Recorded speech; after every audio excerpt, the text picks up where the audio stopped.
We are welding with double wire 1.6 millimeter.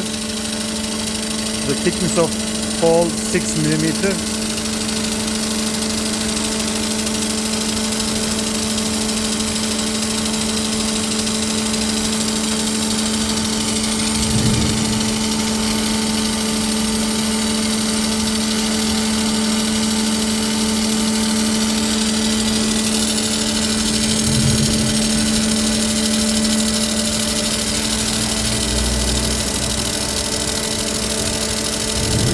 More pressure. No more pressure.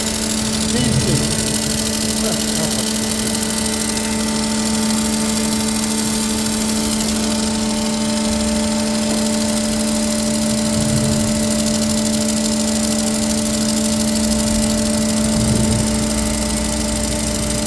Kapılar tutuyor abi.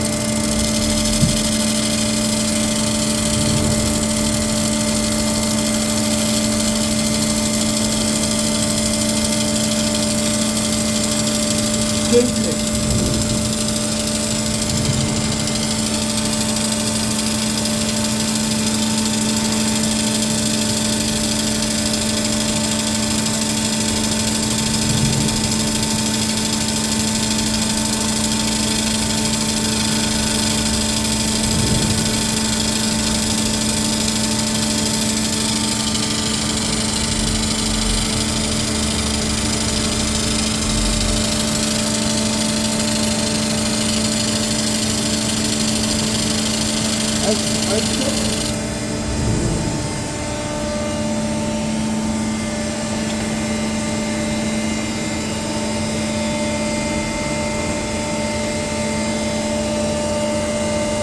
First millimeter.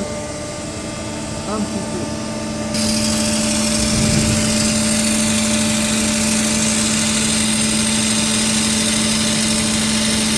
Doldurmuyor. Bence hızı düşürebilirsin.